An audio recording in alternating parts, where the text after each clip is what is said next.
Monday Night Rugby on Off the Ball.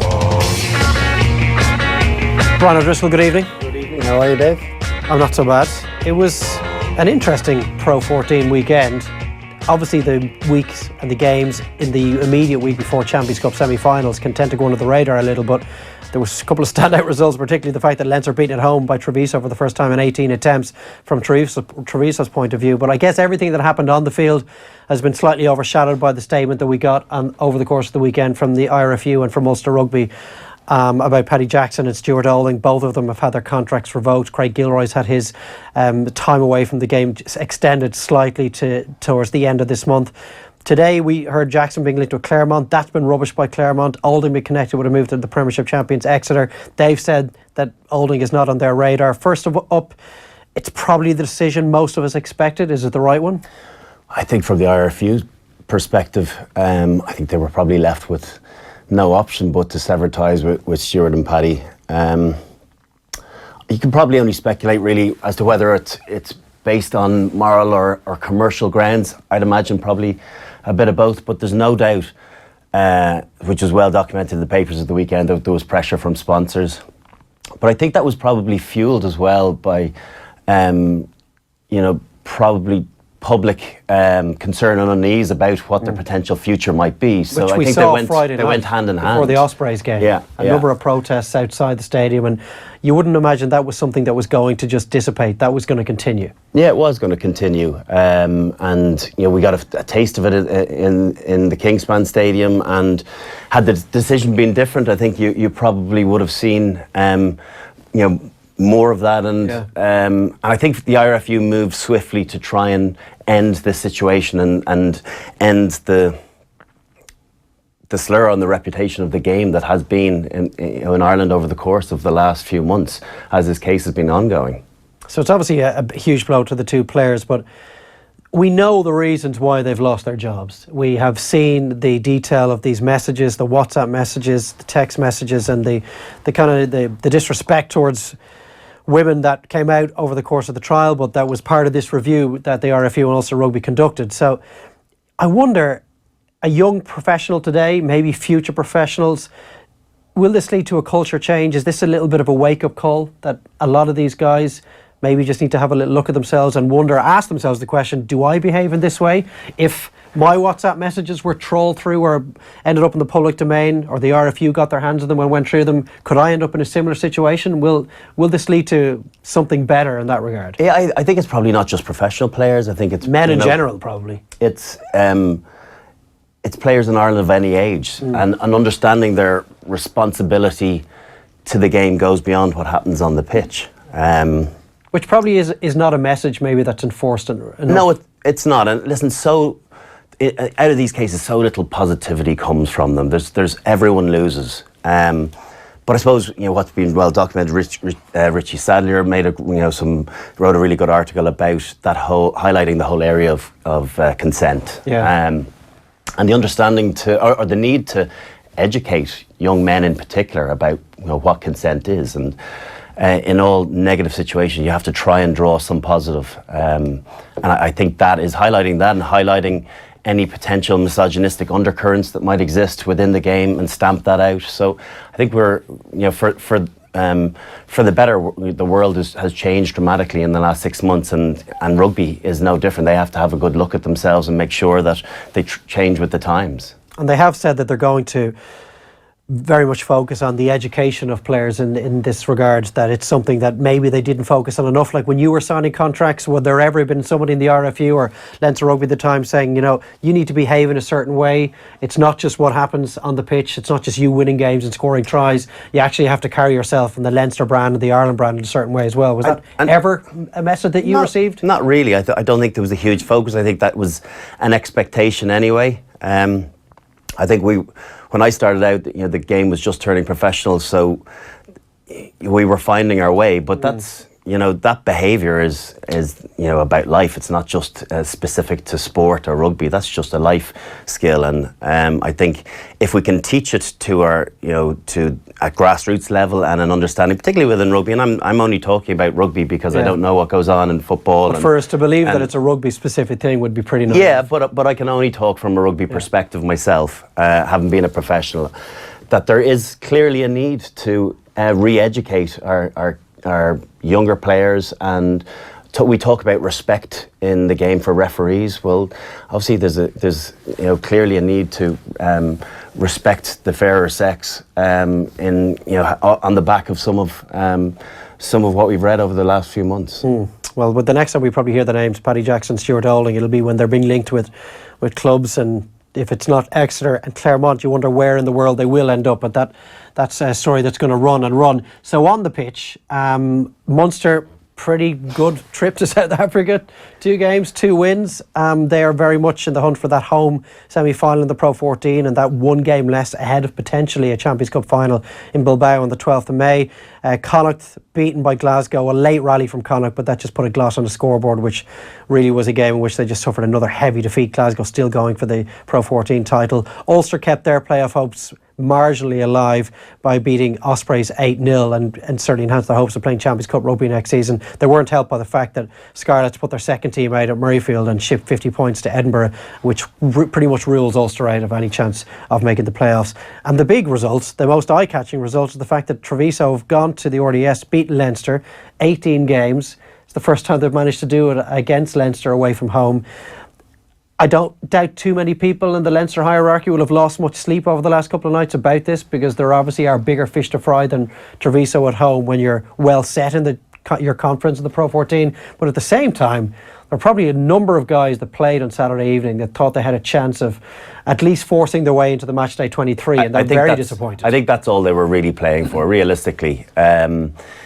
Maybe with the exception of someone like Jordan Larmour, who possibly could have, depending on injury circumstances, could have found himself in a starting role.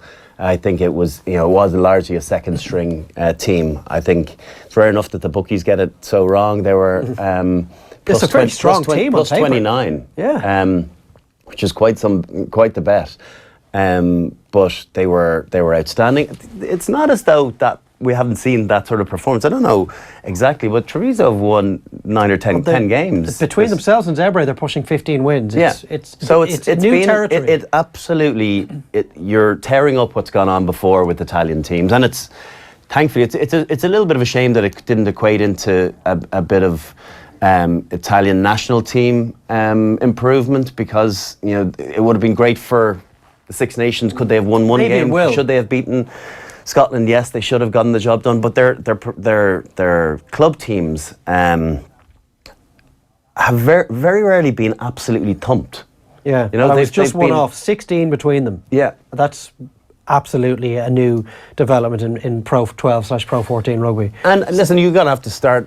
I think maybe did Leinster just have an expectation to turn up and get it done? Yeah, I would imagine so. When you've got 17 wins on the bounce against Italian opposition, it's hard not to let them, the focus slip a little bit, and just realising, if we play reasonably well here, it'll be enough. But it wasn't, and particularly the fact that Treviso went behind a couple of times as well. They came out and took their opportunities, defended really well, even with Tibaldi in the bin. They went even harder. And they were full value for their win. And I don't think like you said, I don't think Leo and Stuart Lancaster will lose a whole lot of sleep, because any of those players, Geordie Murphy, came on and did reasonably well. But Larmour was okay, but I don't think there's too many others that are really putting their hand up for selection. That team almost picks itself on the basis of the Saracens' performance too. Yeah, well, Jordan Larmour was one of the players who'd come back from injury. We obviously hadn't seen him since the Six Nations Championship, and so there were a lot of people that were on the radar in terms of the injury update today from Stuart Lancaster. Oisin Lang was out there for Off the Ball. This was Lancaster on the general fitness bulletin and the update that he delivered today. Well, it was great. I mean, it's great to have him back on the field last week, and I think he saw 24th man at the weekend. So today's a good day for him. Reconnect with Johnny and Gary and those sorts of combinations. So we'll have a good couple of days, and he's a world-class player in my opinion. You know, if there was one player that you didn't want to lose, you know, around the time we did, it was him. So it's a huge bonus to have him back. And you expect him to hit the ground running? When we saw it with Gary when he came back with Ireland, how he was able to just... Yeah, I mean, Robbie's in better condition than I've ever seen him. I mean, if you look at his actual, the way they measure his speed, he's achieved his quickest speeds, he's done his best fitness test, he looks lean and fit, and he's such a good player, and he's been in every meeting. You know, it's not like he's been in a different part of the building, he's been in every meeting, so he's prepped, and yeah, I'm absolutely certain he'll be up to speed. It was against Italy that the shoulder popped out as he scored that try. And after the game, Joe Schmidt was asked about Robbie Henshaw's prognosis, and he said, we expect him to be out for up to 3 to 4 months. And here we are now, end of April, and he's likely to be starting a Champions Cup semi-final. It's an unbelievable recovery. Who's the surgeon? Who is the surgeon? He's a bionic man recovery. He's... It's pretty remarkable. I saw him actually in London the night of the Grand Slam game. He wasn't out celebrating with the lads. He went to where there was a pub booked for all the Irish in London to have a focal point, and he happened to be in there with his girlfriend. And I could appreciate he felt disconnected from the Slam because when you're not playing in that final game, you just don't feel part of it. But he was an integral part of the first 2 wins. You know, played reasonably well against France, was going to be man of the match in the second game against Italy before he dislocated his shoulder. But it's a pretty remarkable turnaround to think that not only is he back in half the time expected if it was 3-4 months, if it's a full shoulder dislocation, I understand modern science, you know, gives you, the less invasive surgeries allow, superior healing time, but that, by any stretch of the imagination, is a phenomenal recovery time. And to hear he's looking sharp, and he's got an appetite, to be playing in more European semi-finals with the disappointment of last year. I just wonder, is Joe Schmidt and his coaching team looking down and thinking, yeah, it might be a European semi-final, but for the summer tour and for making sure that the injury is perfect, did we just hold him back a week? Are Leinster getting full access to him? I don't know is the answer to that, but I wonder, would I be a little bit concerned, on a big game like that, throwing him straight back in? If I was Joe Schmidt, I would be. But I can see from Stuart Lancaster and Leo Cullen's perspective that you have a player of that calibre back, fit him into 12 along with Ringrose. They don't risk him though, do they? I don't know. I don't think you know. If he's not right, he's not going to play. Not for a shoulder injury of that seriousness. No, he's not going to. And what you get? I had a shoulder dislocation in 2005, and for me, all I needed was clearance from the specialist that I wasn't going to do more damage. That my shoulder was conditioned to be able to take the impacts that I had 6 months previously. If something was to happen to the shoulder, it had nothing to do with the injury. No, it was going to be something separate, or an unfortunate second injury to it that came out of a completely different contest and had absolutely no bearing on the work that had been done. So sometimes you just need, as a professional, you just need that security from someone that's been seen lots of recovery processes and knows what they're talking about. And if he does play this weekend, it's less than 2 months since was it the 16th today? Yeah, almost to the day. Yeah. Nearly 2 months that from a shoulder dislocation. Wow. It's incredible. So his return, if it indeed does transpire that he starts at the weekend, it's just intriguing as to what to do with this Leinster backline, because it all pivots around the fitness of Luke McGrath. And one player can have an impact on so many other players, because if he starts, well then it's likely James Lowe is going to start on the wing, and you have to find a place for Ethan Nathaiwa. Or is it likely that James Lowe starts on the wing? Is it Nathaiwa that automatically slips into that position because Ringrose and Henshaw are going to be in midfield, which is where Ethan Nathaiwa has been playing? Yeah, but Ethan Nathaiwa has been better at 12 than he has been on the wing for the last couple of years, I think. In the semi-final, he doesn't start at 12 if Ringrose and Henshaw are ready to go. No, he doesn't. And on the basis of his quarter-final performance, which could have been a man of the match performance, you can't drop your captain. You have to find a place for him. But I don't think wing is his best position anymore. I think he's starting to show his age. I think he's starting to show a little bit of vulnerability out in the wide spaces. I think that's why 12 suits him better. But that's your only option, bit more congestion. Well, Well, the other option is not playing him, but is that really an option? That's not a reality. So he has to start on the wing. So he's going to start. Yeah, he is going to, because defensively he, I think the firepower of the back three of Scarlets would not. Isn't it? I don't think there's a David Strettle type stepper in there. I think Halfpenny, you know what you're going to get. He'll never go away, but I don't think he's going to really concern you if you're an old 35 or 36-year-old worried about jinking feet of someone. And if depending on where Patchell plays, does he play at 10 or at fullback as well? Steph Evans would fancy a crack off him though, wouldn't he? Steph Evans would, but maybe it's tactical, get him over onto that left wing. Does Steph Evans play on the left wing? Yeah, you just have to be smart about it. But I definitely thought it was the first time I'd ever seen a vulnerability to him in the semi-final last year. And I've always lauded Issa as one of the best players I ever played with, one of the most intelligent players, one of the ones that very rarely becomes unstuck. Mm-hmm. But age catches up with everyone, and that's why I do think at inside centre he has a security to be able to do as good a job as he has done in the past, but with less exposure to the crazy footwork of some a back three player that can pull them apart. So before we move on to Munster, if McGrath is fit, do you have Lowe and Natheo as the two wingers with Carney at fullback? No, I don't think you do. I think Fergus McFadden starts. So who misses out then? I think Lowe probably misses out. I think on a defensive basis. I do think that Stuart Lancaster and Leo are very attack orientated, but Lowe talked about it in Sunday papers yesterday about taking a while to get and understand the defensive systems, and that's been quite apparent that he defends very differently than everyone else. But I think McFadden absolutely starts. I think he's the first winger. And so there's no real point in having Lowe on the bench then, is there? You bring your experience in at scrum half then on the bench. So Jamison Gibson Park gets the nod then, ahead of James Lowe. Probably because of the injury around Luke McGrath as well. Yeah, like he's not going to be 100%. He's not 100% fit. There's no way. He wasn't near 100% fit. I watched him in the warm-up of the Saracens game, and you could sense about how he was carrying himself.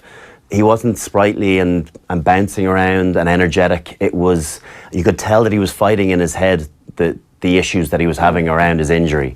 And so I started this conversation by saying his fitness was pivotal for the rest of the back line, but from what you're saying, it's really not.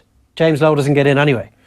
Well, no, it does, because Henshaw's not guaranteed to start. This is all on the basis that he does. The power talk from it's such a nice Stuart headache, Lancaster isn't it? today. It's such a nice headache. But how do you leave James Lowe out at the same time? But it's harsh. I don't see James Lowe being picked ahead of Fergus McFadden. Okay. And can you drop your captain? No. I think personally they might go, if Robbie Henshaw is fit, they might go with Henshaw on the bench, maybe. I'm just wondering, does he cover? He covers full back. Has he run there at all this season? If one of the wingers gets injured, he can go there. Carney, as well, Carberry covers there, and potentially the wing. Is he a great bench player? I don't know, but it's the first time that they're getting into that really difficult situation of having not a full deck to choose from, but 9 or 10 backs vying for 7 positions, and all playing well and all had good form over the course of the season. So Munster, they got the sun on their backs, they got some vitamin D into their bones, and they come back home from Bloemfontein with a win. They double up on the wins over there, which is just exactly what Johan van Graan would have been hoping for. And he gets the news that Keith Earls has staged a Robbie Henshaw-like recovery, and is probably going to be a massive bonus for them in their starting 15. And as the days go by, you just start to feel a lot better and a lot more hopeful from a Munster point of view on their chances heading to this game of Bordeaux. I always liked their chances. Did you? Yeah? I always did. I think they're a vastly improved team on last year. They managed to get to a semi-final probably when they shouldn't, playing on raw emotion. I think they've added a huge amount of... The personnel haven't changed massively, but I think tactically they've gotten an awful lot better. I think they've got Keatley playing really well. I think Conor Murray playing the best rugby of his life. A pack that's a very clear idea as to what they need to do with the source of ball they're getting from scrum and line out. and they don't know when they're beaten. They go 14-0 down to the Cheetahs. I saw it on social media. I saw 2 early tries within half an hour. I thought lots of teams have struggled down there, and I couldn't believe watching that they'd managed to sneak it with that Conor Murray 55-metre penalty or whatever it was. They went down early to the Southern Kings. They went down early to Racing. But that never fazed them. They're one team that absolutely don't get fazed by that. If they concede early, they know they have firepower and that they can score themselves, and they'll create opportunities. It's just a matter of taking advantage of that. And that's why I think it becomes a mental battle at semi-final level and final level. And it would be so interesting to see the 2 Irish provinces in the final from a tactical perspective, because there would be such huge nervousness knowing each other so well. And that's why I hope it does happen, because I'd be really interested to see tactically who was able to come out on top. We've a while to go before any of that happens, but I like Munster down there. They won't be afraid of Racing. They've played them 4 times over the last 3 years, or even the last 2 years. They have the back-to-back seasons. 3-1 in that. So what sort of a game is it, given that we've seen them play so often recently, what sort of a game is it that you're expecting this weekend? Because even in this season alone, it was a real arm wrestle in Thomond Park. That Conor Murray blocked down was the difference between the teams, and it was a bit of a shootout then under the roof in Paris. Yeah, but you've got conditions similar to that with the sun on their back, and you could look on. You could have looked on the lead in to their semi-final in a couple of different ways. I've spoken to some of the Leinster boys about the fortnight down in South Africa, and they really thought that it took it out of them. That the travel, that the 2 games, being on a mini tour, something that a lot of them weren't used to, really, it sucked the life out of them, and they felt a little bit jaded afterwards. Whereas you can look on the flip side of the positivity that they've taken from time away, 2 really good performances, 2 good wins, and a little bit of warm weather training that's going to set them up nicely for what the likely conditions are on Sunday afternoon. So I just think Munster are maturing really well. They've got the confidence of the players that have played Grand Slam, and they will not be fazed in any shape or form by what Racing comes at them, be it Dan Carter or Pat Lambie. I think they'll absolutely fancy their chances. Getting Keith Earls back fit is a massive bonus. I think he's been brilliant for them this year, and to get him back in the team, I think that galvanises others. He's one of those players you see in your team and you go, we're in better shape for having him there. Do you know what? We've got a great shot, because he's a game breaker. So I really feel confident I almost feel more confident for Munster than I do for Really? Leinster. I do. I think Scarlets. You think getting Racing out of Paris is key? Yeah, but you think about the game that they had in Paris. It was a 2-pointer. They had to knock over a goal. Machino knocked over a goal with 3 minutes to go. There's nothing between these teams. There was nothing in the first game in Thomond Park. As you said, that Conor Murray blocked down. It looked as though it was going to be 6-0 for most of the game.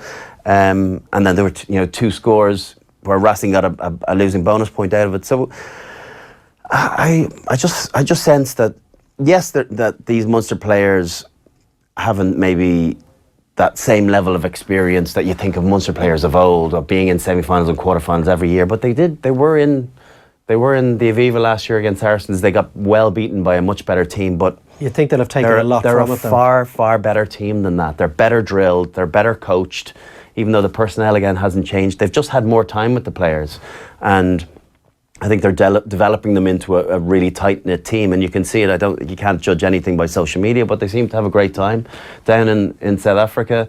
They enjoyed being away from I suppose a goldfish bowl that living in Limerick around Champions Cup time can be as well. There's no escaping it, so it must have been pretty refreshing to them. So if you take a Leinster Munster double, you'd get decent enough odds on it, because they're both such tough games, but each game on its individual merits, you fancied the 2 Irish teams. I do. You think this is going to happen? We're going to Bilbao for the final of our dreams. I would certainly.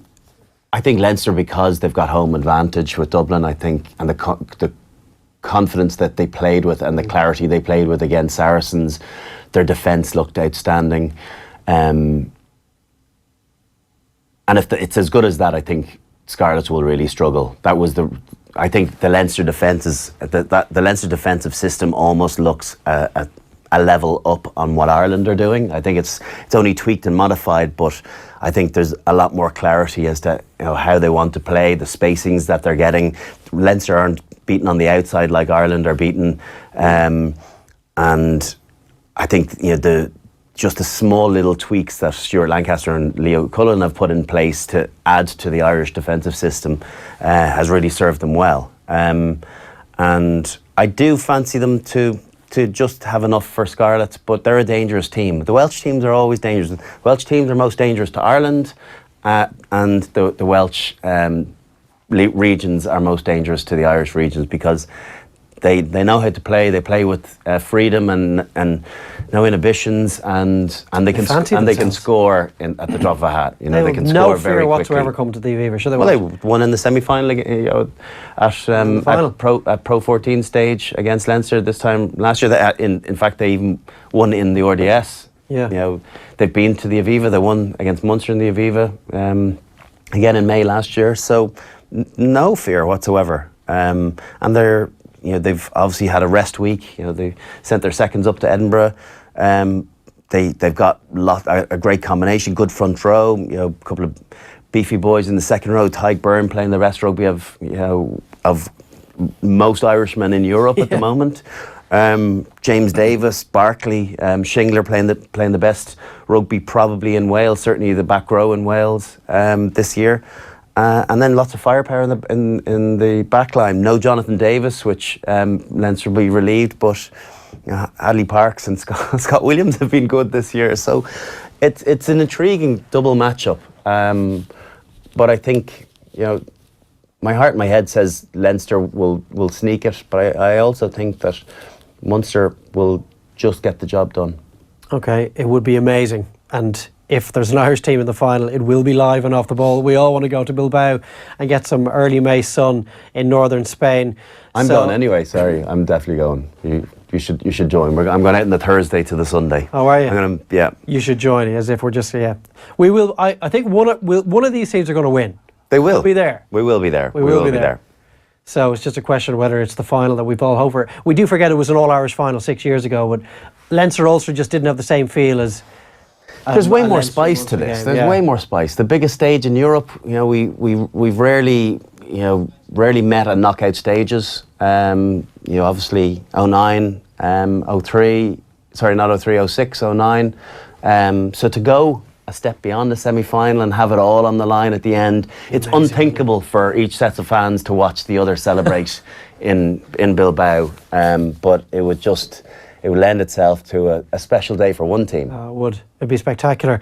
We're going to make you feel old now because I'm sure you're aware, but 20 years since the Irish under-19 side lifted the World Cup, Declan Kidney was in charge.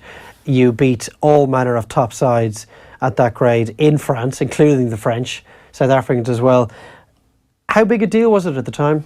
Yeah, I think at that age, is it the be-all and end-all? No, because I don't think it's like the under-20s World Cup that's had a chance to have a good run, and we have to let it be known that there was no big three in there. There was no New Zealand, there was no England, and there was no Australia. So you take those three teams out of the equation, you have a considerably better chance of winning any tournament. That said, we did beat the best teams in the tournament and beating South Africa in the quarterfinal, Argentina in the semi-final, and then France in the final, which were definitely, along with ourselves, the best teams in the competition. So it was a big deal because we're playing for Ireland. Lots of us hadn't played for Ireland, and we got into the knockout stages. That's not something that you ordinarily associate with Irish rugby teams, to get into the quarterfinal, semi-final, and into a final of a major competition. So I think the excitement and the appreciation for how big an impact that it made only retrospectively was realised by us by the greeting in the airport on the way home. I remember that, yeah. And then I think the acknowledgement and the realisation that we had some bloody good players in that team too. I don't know, 5 or 6 that had gone on to full caps. Yeah, well, 3 senior internationals, yourself, Donncha, O'Callaghan and Paddy Wallace. Kieran Campbell didn't get a full cap. Maybe not. I'm just going with the notes that were made for me by somebody else. Okay, so I can blame I'll pick else. holes in them. I don't remember Kieran Campbell. Maybe he didn't. He's been in Ireland camps lots of times, but maybe he didn't get a full cap. Definitely not. Maybe out in Samoa and Tonga. So you're embarrassing us now. We'll check this now after the. Let's check afterwards when studio. JP's I can't be found out. But yeah, we'd lots of other good players that didn't quite make the grade, that were good provincial players. Shane Moore played with Connacht for a few years. Obviously Paddy, guys that played, a really good club level, and you would have thought, looking back again, they were a better standard than they actually achieved. Should have gone on to international honours. But I think we'd a good team spirit. We kind of didn't realise how well we were going, and we had Declan who managed it unbelievably well and started talking to us. We had this funny thing about the further we got in the competition, the worse bus we got, and none of us paid any attention to this except Declan took serious umbrage. Have you noticed anything about what? About the quality of the bus? And the further we've got in the competition, it's like, well, no, we haven't. It's been grand. They've been all right buses. But our bus in the final broke down, and that was the end of it with him. He was fired up by it. But we went on and won well then in Toulouse in the final, and yeah, it was a good stepping stone. Do you know what it was? It was a confidence boost certainly to me and to other players, of then being able to take the next step on the international stage. That you can be Ireland and you can win. Yeah, and don't be afraid to. Yeah, and it's easier to come into a culture where there's been an expectation to win in the past, and the players know how what it's like to get it done. We didn't step into that at all. It was barren years throughout the 90s. There was no excitement around really around the Irish team, or expectation, maybe not excitement, but expectation to achieve or to win or to push close for honours. That was never in our psyche. So all of a sudden to do that and achieve and go, they are just human. Why can't we bring this on to other teams that we play in, other representative teams? And I think that did happen with some of those players that went on to achieve a full cap. Okay, brilliant stuff as always. Next time we talk to you, we might be previewing an all-Irish. I hope so. European I hope so. It would be so great. It would be. It almost, the year that we've had, it almost feels. I feel it in my waters that we're going to get it. That's good enough for me. Brian O'Driscoll, thanks a million. Thanks a million for watching. If you want to subscribe, well, there's the button right there. If you want to see more videos, hit that down there.